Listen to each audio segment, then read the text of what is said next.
Salut tout le monde, je suis ravi de vous retrouver aujourd'hui pour une nouvelle vidéo très particulière puisqu'elle vient clôturer le Blog Tour Bleu Blanc Sang. Pour ceux qui n'auraient pas suivi, Bleu Blanc Sang, c'est cette trilogie qui vient de paraître le 12 octobre aux éditions Hachette et qui est signée par Bertrand Puard. Et à cette occasion, Hachette a réuni quelques blogueurs, enfin booktubeurs, pour réaliser un blog tour autour de la trilogie. Si vous avez manqué tout le début de ce blog tour que je viens donc clôturer, je vous invite à aller voir les vidéos de Brody Books, Lanila Books, Trekkie, Les Livresqueries du Bonbon, La Voix du Livre et Tartine aux Pommes. Je vais vous donner mon avis sur la trilogie en faisant intervenir l'auteur que j'ai pu interviewer grâce à Hachette.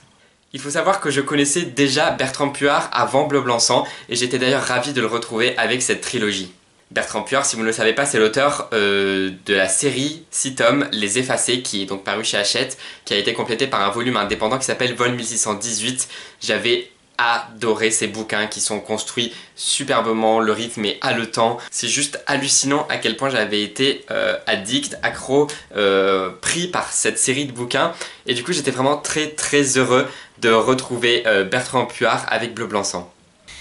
L'histoire de Bleu Blanc Sang, c'est une histoire un petit peu particulière en effet, parce que j'étais l'année dernière en train de travailler sur la série La Liste Philidor, qui va prendre donc la suite de Bleu Blanc Sang, qui sortira en 2017. J'étais bloqué sur l'écriture. Je suis un auteur qui travaille avec beaucoup de documentation, avec une rigueur quasi scientifique sur la préparation. Je ne me sentais pas encore capable d'aller vers l'écriture du premier tome, j'étais à revenir sur mon synopsis. Bon. Et mes éditrices m'ont dit mais bon, il va falloir quand même que est-ce que t'es pas en train de te noyer? Elles m'ont tendu la main pour me secourir, m'ont dit remets-toi à l'écriture, fais-nous un roman. Et j'avais donc l'idée de Bleu Blanc Sang en tête depuis très longtemps. L'idée, c'est le pitch, c'est ces tableaux, cette peintre révolutionnaire de la période révolutionnaire qui revient méconnue, qui revient sur le devant de la scène et qui va mettre le feu aux poudres d'un pays. Mais ceux qui ont suivi Les Effacés et qui lisent Bleu Blanc Sang ne manqueront pas de remarquer des clins d'œil à la série des Effacés. Bleu Blanc Sang se situe en fait dans le futur des Effacés. Mais pour vous parler de ça, je crois que je vais laisser l'auteur le faire. On est sur une frise chronologique qui commencerait donc en 2012 avec Les Effacés, puisque Les Effacés démarrent en 2012, et se prolonge donc avec Bleu Blanc Sang en 2018. Avec une ellipse au milieu, donc on ne sait pas trop ce qui s'est passé, peut-être d'ailleurs qu'on saura un jour. Mais oui, je pense que c'est un univers, c'est mon univers, c'est-à-dire c'est la France d'aujourd'hui comme je la vois, comme je l'analyse, comme je l'entends. Non pas comme je voudrais qu'elle soit, mais comme je la ressens.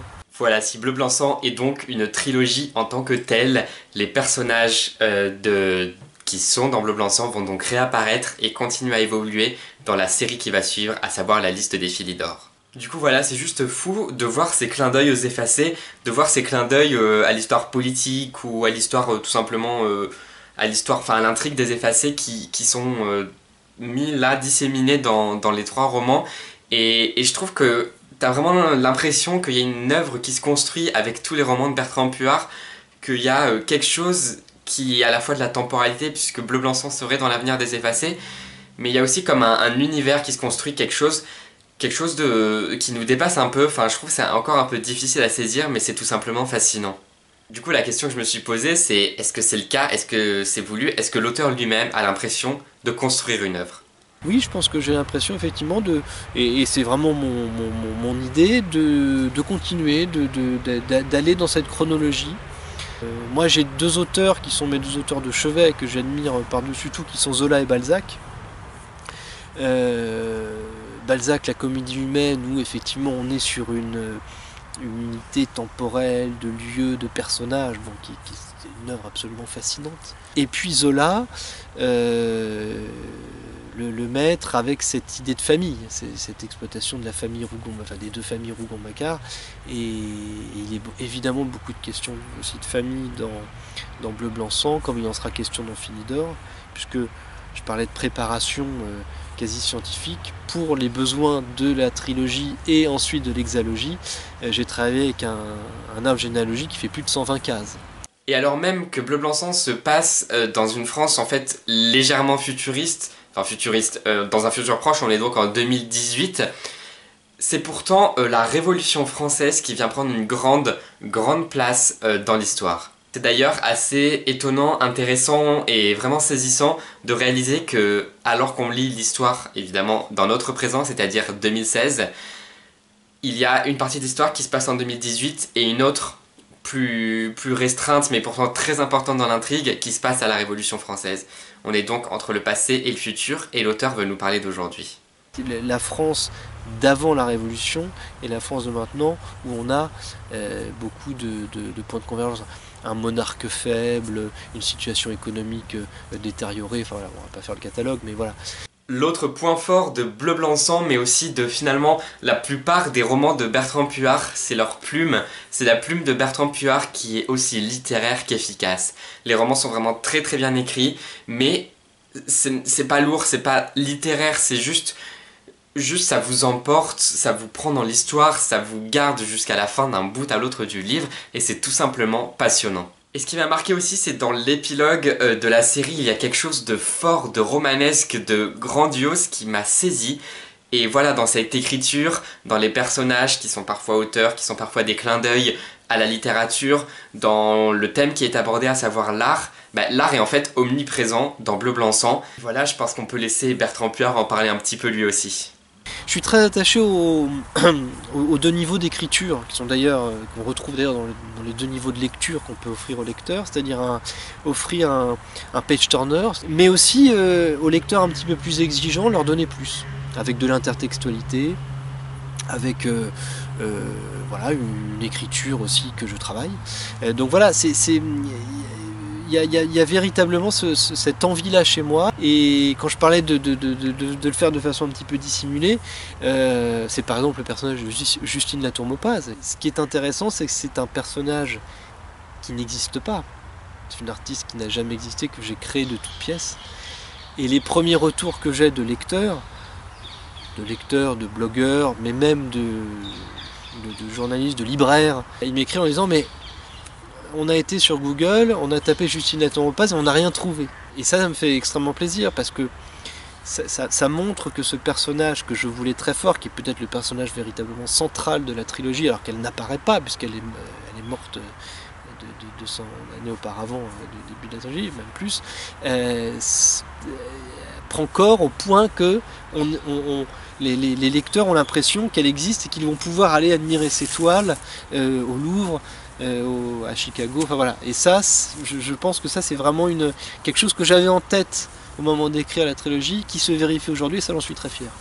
Pour parler du thème des romans, je vais juste les évoquer rapidement, mais ils sont très nombreux. Il y est donc question d'art, de lettres, de peinture, d'histoire de l'art.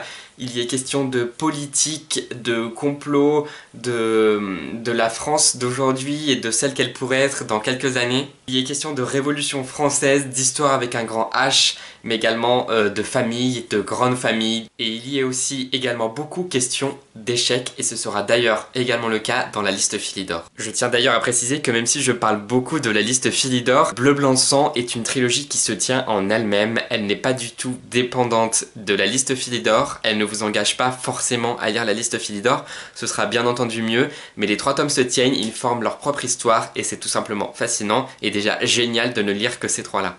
Et pour finir sur les thèmes, un autre qui est très important, c'est celui de la vérité. Un idéal de vérité qui anime les personnages comme il pouvait l'animer, peut-être de façon moins forte, je ne sais pas, mais dans Les Effacés ou Vol 1618. Oui, c'était à la base même des Effacés. Dans Bleu Blanc Sang, effectivement, tous les personnages, enfin un certain nombre de personnages, même si d'ailleurs tous ne sont pas tout noirs ou tout blancs, ça c'est aussi quelque chose qui me tient beaucoup à cœur.